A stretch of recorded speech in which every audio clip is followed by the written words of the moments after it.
स्वामी जी, ये बारिश का मौसम तो क्या करें, सबके लिए तो सुहाना आज हो। मैं आज कुछ जी ऐसी मेरे भाई, कोशिश करते हैं। पूरे योगाभ्यास बता रहा हूँ। जी जी जी। स्वामी जी, स्टडीज के मुताबिक भारत में आर्थराइटिस रोगियों के मामले में वेस्टर्न कंट्रीज को, पश्चिमी देशों को पीछे छोड़ दिया है। पश्चिमी देशों की तुलना में भारत में 15% ज्यादा गठिया के रोगी हैं। तो इस आंकड़े में इतनी तेजी की क्या वजह आप देखते हैं?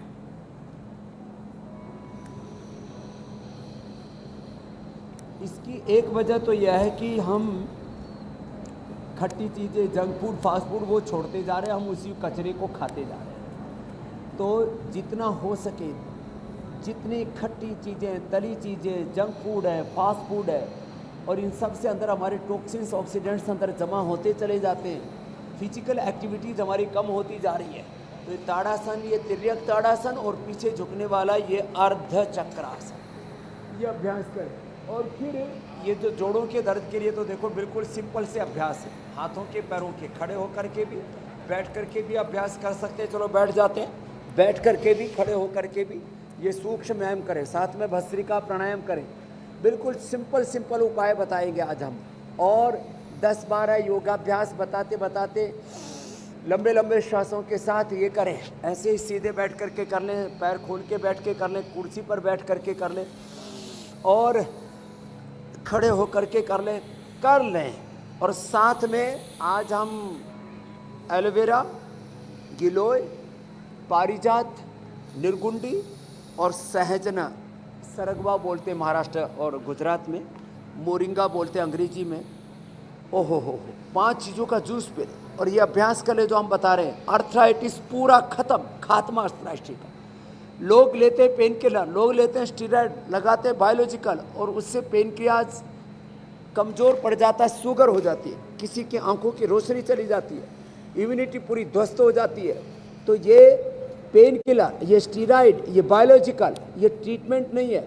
ये दर्द को हम दबाने की कोशिश करते, दर्द जिस कारण से हो रहा है उसका निवारण नहीं कर पाते। ऑस्टियोब्लास्ट सेल्स का इम्बैलेंस हो जाता है, बोन फॉर्मेशन, बोन रिजॉर्प्शन गड़बड़ हो जाता है, ESR बढ़ जाता है, यूरिक एसिड बढ़ जाता है, RA factor, ENA, AVN, HLB 10-7 positive हो जाता है, CRP पॉजिटिव हो जाता है।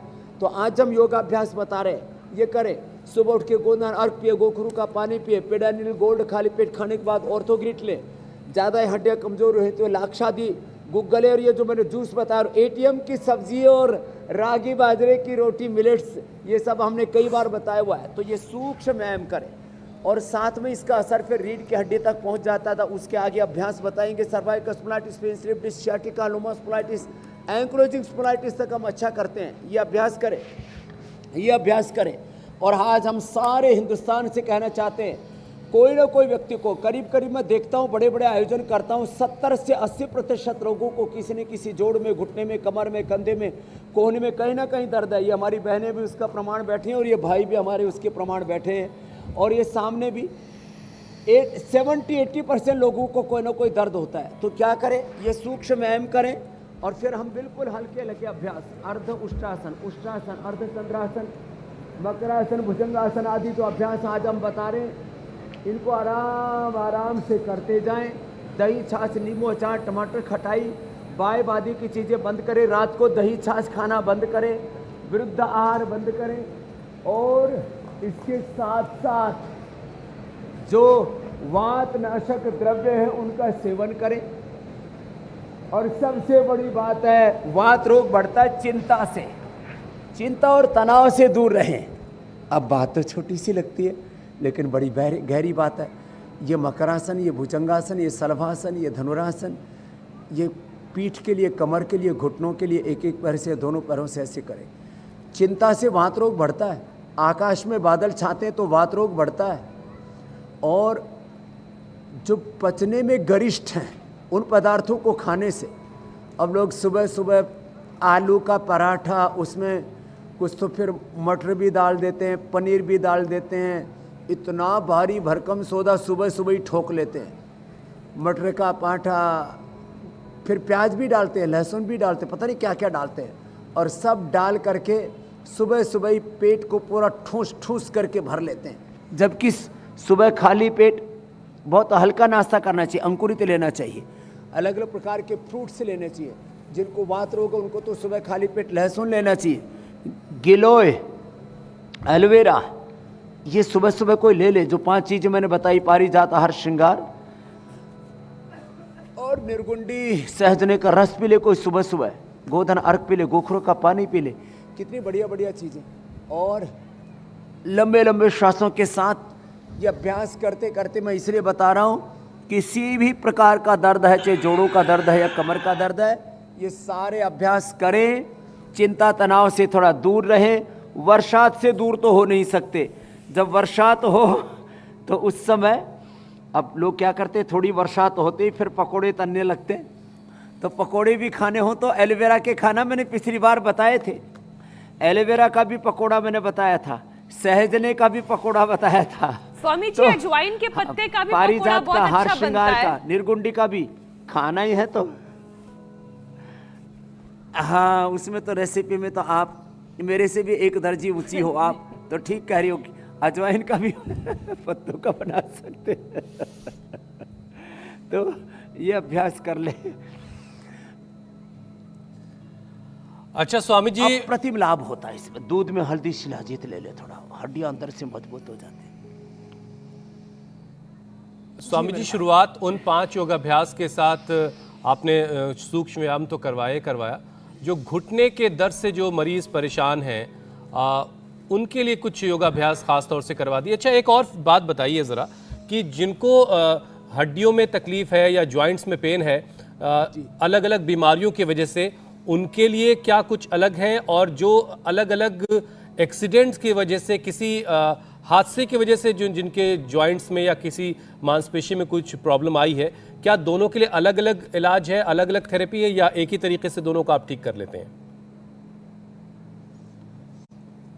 कोई भी दर्द हो, ये जानू बस्ती से लेकर के ग्रीवा बस्ती, कटी बस्ती, पृष्ठ बस्ती, ये लीच थेरापी, और जहाँ पर भी दर्द है वहाँ मुल्तानी मिट्टी या मिट्टी लेकर के उसमें एलोवेरा, हल्दी और अदरक, इसका लेप लगा देते हैं। पीड़ांतक लेप, पीड़ांतक तेल, ये सब हमने कई बार पका के बता रखा है। घुटने के लिए ये अभ्यास जो अभी बताया, मकरासन, फिर एक घुटने के लिए अभ्यास होता है, ऐसे ऐसे ऐसे, थोड़ा ऐसे करें, ऐसे ऐसे, फिर थोड़ा घुटनों को ऐसे ऐसे घुमा लें। अब बातें तो छोटी छोटी है ये, लेकिन ये बड़ा ज़बरदस्त है। ऐसे ऐसे दोनों तरफ से ऐसे ऐसे घुमाना, ये घुटनों के लिए। फिर ये घुटनों को ऐसे खींचना और छोड़ना। देखो, ऐसे घुटनों को छोड़ा, खींचा, ऐसे खींचा, छोड़ा, खींचा, छोड़ा, ऐसे ऐसे ऐसे ऐसे खड़े खड़े ये अभ्यास करने से, कुर्सी पर बैठ करके ऐसे ही ये अभ्यास ऐसे ऐसे ही कर लिया, या ऐसे बैठ करके ये अभ्यास ऐसे ही कर लिया। ऐसे आगे पीछे 25-50 बार, या बैठ करके भी घुटनों को ऐसे खींचा, छोड़ा और ऐसे ऐसे किया। ये सब घुटने के अभ्यास है। और ये घुटने के दर्द के लिए। और जिनके टखनों में दर्द होता है, टखने के दर्द के लिए ऐसे ये। फिर उसके ऊपर सींगी के लगा, तो किसी किसी के तो एड़ी में भयंकर दर्द होता है, वात कंटक उसको बोलते हैं, उसके लिए अप्रतिम है ये अभ्यास जो अभी हम बता रहे हैं। बातें छोटी छोटी हैं। वात कंटक में तो एक बार सींगे लगाओ। मैं तो कहता हूँ जो 10-20 सालों से पीड़ा से जूझ रहे हैं, वो एक बार पतंजलि वेलनेस आ जाएं। 10-20 साल का दर्द 10-20 मिनट में दूर कर देते हैं हम। और ये खाली मैं कोई अहंकारोक्ति नहीं कर रहा हूँ, कोई प्रचार, कोई विज्ञापन नहीं कर रहा हूँ, ये एक बहुत बड़ा सत्यापन है। बहुत ज़बरदस्त चीज़ें। देखो, ऐसे लेट करके और ऐसे ही ये किया, ये भी घुटने इससे अच्छे हो जाएंगे। जिनको भी घुटनों में दर्द है ऐसे करना। अब घुटनों के बाद, टखनों के बाद, अब कमर में दर्द है तो मकरासन, भुजंगासन तो बताया, ये अभ्यास भी कर लें। तो आज हम आर्थराइटिस से लेकर के, कमर दर्द से लेकर के सारे दर्दों का खात्मा कर रहे हैं। सिर में दर्द हो तो थोड़ा उसके लिए फिर ज्योतिष्मती नाक में डाल लें, या बादाम रोगन नाक में डाल लें, अनुलोम विलोम कर लें, सिरोधारा कर लें। जैसे हमारे आदरणीय श्री रामलाल जी के लिए मैंने बताया कि शुगर की दवाइयाँ भी बंद कर दी और वेट भी कम कर दिया, और सिरोधारा से तो एकदम पूरी रिलैक्स हो जाते हैं, भीतर तक पूरा रूपांतरण हो जाता है। तो जिनको भी घुटनों में दर्द है, ये छोटे छोटे अभ्यास। इंडिया टीवी हर वक्त हर जगह डाउनलोड करने के लिए सर्च करें India TV news Google play store या ऐप स्टोर पर।